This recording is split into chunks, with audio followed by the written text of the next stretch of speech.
नमस्कार दोस्तों, आज आप लोग सुनेंगे संत कबीर की बहुत ही सुंदर कहानी। एक नगर में एक जुलाहा रहता था। वह स्वभाव से अत्यंत शांत, नम्र तथा वफादार था। उसे क्रोध तो कभी आता ही नहीं था। एक बार कुछ लड़कों को शरारत सूझी। वे सब उस जुलाहे के पास यह सोचकर पहुँचे कि देखे इसे गुस्सा कैसे नहीं आता। उनमें एक लड़का धनवान माता पिता का पुत्र था। वहाँ पहुँचकर वह बोला, यह साड़ी कितने की दोगे? जुलाहे ने कहा, 10 रुपए की। तब लड़के ने उसे चिढ़ाने के उद्देश्य से साड़ी के 2 टुकड़े कर दिए और एक टुकड़ा हाथ में लेकर बोला, मुझे पूरी साड़ी नहीं चाहिए, आधी चाहिए। इसका क्या दाम लोगे? जुलाहे ने बड़ी शांति से कहा, 5 रुपए। लड़के ने उस टुकड़े के भी 2 भाग किए और दाम पूछा। जुलाहा अभी शांत रहा। उसने बताया 2.5 रुपए। लड़का इसी प्रकार साड़ी के टुकड़े करता गया। अंत में बोला, अब मुझे यह साड़ी नहीं चाहिए। यह टुकड़े में मेरे किस काम के? जुलाहे ने शांत भाव से कहा, बेटे, अब यह टुकड़े तुम्हारे ही क्या, किसी के भी काम के नहीं रहे।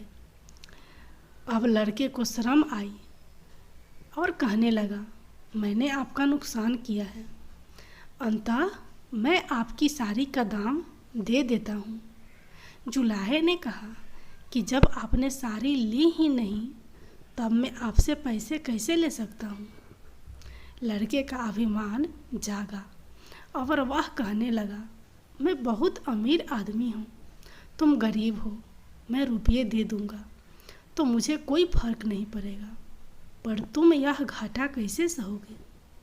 और नुकसान मैंने किया है तो घाटा भी मुझे ही पूरा करना चाहिए।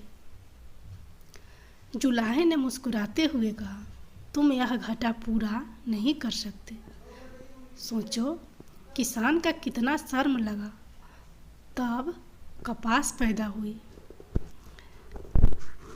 फिर मेरी स्त्री ने अपनी मेहनत से उस कपास को बुना और सूत काता। फिर मैंने उसे रंगा और बुना। इतनी मेहनत तभी सफल हो जब इसे कोई पहनता, इससे लाभ उठता, इसका उपयोग करता, पर तुमने उसके टुकड़े टुकड़े कर डाले और रुपये से यह घाटा कैसे पूरा होगा? जुलाहे की आवाज़ में आक्रोश के स्थान पर अत्यंत दया और सौम्यता थी। लड़का शर्म से पानी पानी हो गया। उसकी आंखें भर आई और वह संत के पैरों में गिर गया। जुलाहे ने बड़े प्यार से उसे उठाकर उसकी पीठ पर हाथ फिराते हुए कहा, बेटा, यदि मैं तुम्हारे रुपये ले लेता तो उसमें मेरा काम चल जाता, पर तुम्हारी जिंदगी का वही हाल होता जो उस साड़ी का हुआ। कोई भी उससे लाभ नहीं होता। साड़ी एक गई, मैं दूसरी बना दूंगा, पर तुम्हारी ज़िंदगी एक बार अहंकार में नष्ट हो गई तो दूसरी कहाँ से लाओगे? तुम्हारा पश्चाताप ही मेरे लिए बहुत कीमती है। संत की ऊंची सोच ने लड़के का जीवन बदल दिया।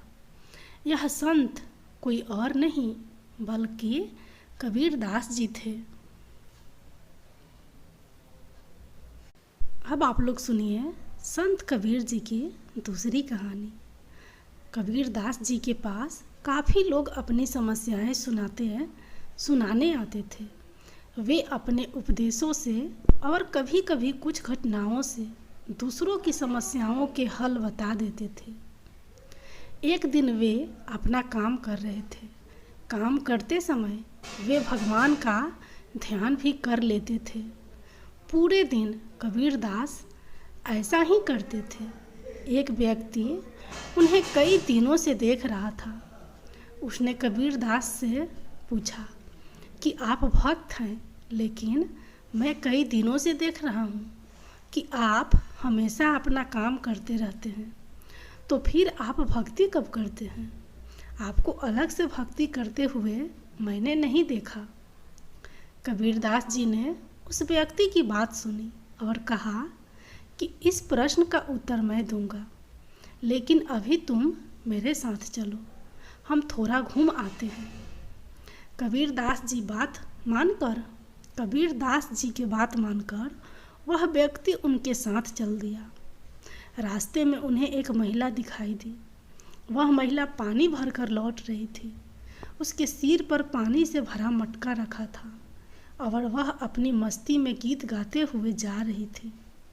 उस महिला ने मटके को पकड़ा भी नहीं था।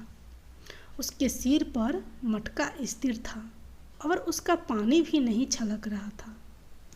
कबीरदास जी ने उस व्यक्ति से कहा कि ये महिला पानी लेकर जा रही है, सिर पर मटका रखा है, लेकिन उसने मटके पकड़ा भी नहीं है और गीत गाते हुए जा रही है। इसका ध्यान अपने मटके पर है, गाने पर भी है और रास्ते पर भी है। कबीर जी ने उस व्यक्ति को आगे समझाया कि इस महिला की तरह ही मैं भी काम करते करते भगवान का ध्यान कर लेता हूँ, भक्ति कर लेता हूँ। दुनियादारी के काम करते हुए भी मेरा मन भगवान की भक्ति में ही लगा रहता है। मैं ये काम भी कर लेता हूँ और भक्ति भी कर लेता हूँ। ठीक इसी तरह जीवन में संतुलन बहुत ज़रूरी है। हमें धन भी कमाना चाहिए और भक्ति भी करते रहना चाहिए।